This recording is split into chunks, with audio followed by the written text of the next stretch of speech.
In June 1945, the Soviets announced, falsely, that Hitler's remains had not been found and that he was probably still alive. This announcement caused a predictable flurry of Hitler sightings across Europe. Allied officers sought to establish beyond possible doubt that Hitler had indeed died in his bunker.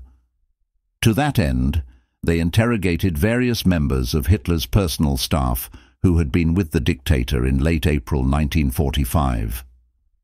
The historian Hugh Trevor Roper, who served as a British military intelligence officer during the war, used these accounts to investigate the circumstances of Hitler's death and rebut claims that Hitler was still alive and living somewhere in the West. He published an account of his findings in 1947 in his book The Last Days of Hitler. At the end of the Second World War, various members of Hitler's personal staff who had been with him in the bunker during April 1945 were interrogated by Allied officers seeking to establish beyond possible doubt that Hitler had died. Their questioning concentrated on the events that took place in the bunker during the last days of April. By then, the Red Army had surrounded Berlin, and the sound of shell fire could be heard clearly from within the Führer bunker. Hitler retreated to the bunker in January 1945 as the Russians advanced across Poland towards eastern Germany, and the Allied air forces devastated Berlin with bombing raids. By the start of April 1945, 2.5 million Russian soldiers had reached the German capital. 2 weeks later, they had reached the city centre and were fighting within only a few hundred yards of Hitler's refuge. In the wee hours of 29 April, Hitler dictated his will, in the form of a political and personal testament, to Gertrud Traudl-Junge, who was one of his secretaries. Soon afterwards, Hitler and his mistress Eva Braun were married. Accounts from 2 of the secretaries present recorded that they had been called together to see the newly married couple. Hitler and Eva emerged from the map room where the marriage ceremony had taken place, accompanied by Goebbels, his wife Magda, and Hitler's private secretary Martin Bormann. Turning to Hitler's personal secretary, Gerda Christian, Eva pointed to the wedding ring on her finger and received her congratulations.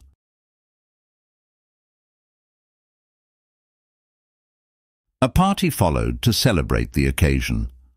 According to Christian, Hitler talked mostly of the past and of happier times.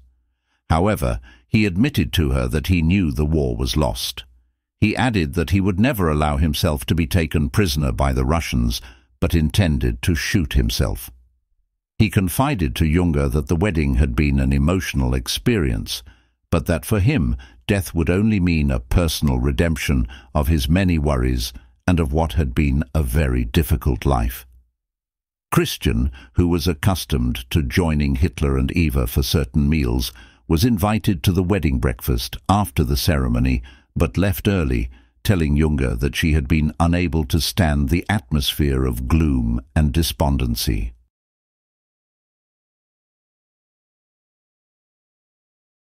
On the morning of 29th April, the inhabitants of the bunker received news of the execution by Italian partisans of Mussolini and his mistress, Claretta Petacci.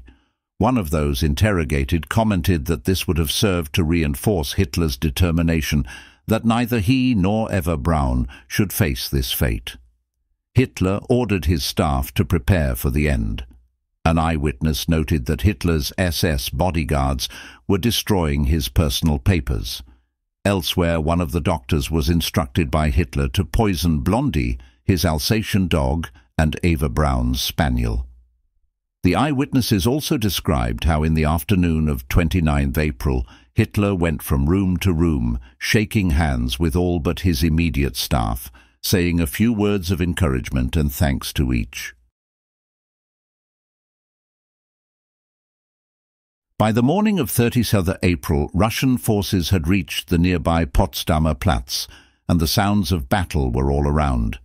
One version on record suggests that Eva was overheard crying, "I would rather die here. I do not want to escape." She and Hitler later emerged from their suite, their personal staff having been assembled, and went round the room shaking hands silently. Everyone knew that the time had come. Junge recalled that she and Christian both asked Hitler for a poison capsule, having noted the rapid effect that the poison had had on Hitler's dog. Hitler gave them one each, saying as he did so that he was sorry he had no better parting gift, and that he wished his generals had been as poised and brave as they were. Eva embraced Junge, and, in what seems to have been her last recorded words, said, "Take my fur coat as a memory. I always like well-dressed women." Then, saying, "It is finished, goodbye," Hitler took Eva back into their rooms for the last time. During the afternoon, Hitler shot himself, and Eva took the poison capsule that he had given her. Soon afterwards, their bodies were carried up the stairs to a small garden outside the door to the bunker complex. Hitler's driver, another of those interrogated, helped carry Eva's body some of the way, and noted that once there it was placed on the ground beside Hitler's. He told his interrogators he had noticed that she had been wearing a blue summer dress made of real silk, that her shoes had cork heels, and that her hair was artificially blonde. Moments later, the same witness saw a party, including Goebbels and Bormann, gathered beside the bodies. One of them poured petrol from a can over the bodies. They then retired to the safety of a doorway, with the sound of Russian artillery all around them. Hitler's adjutant lit a petrol-soaked rag and threw it on the bodies, which immediately burst into flames. The group made the Nazi salute and withdrew. One of the bunker guards arrived late on the scene. He described how he was greatly startled to see the two bodies burst into flames as if by spontaneous combustion. He had been unable to see the Goebbels party concealed in a doorway, and only later was told the true circumstances. The bodies were only partly destroyed by the fire and were later hastily buried in a shallow bomb crater.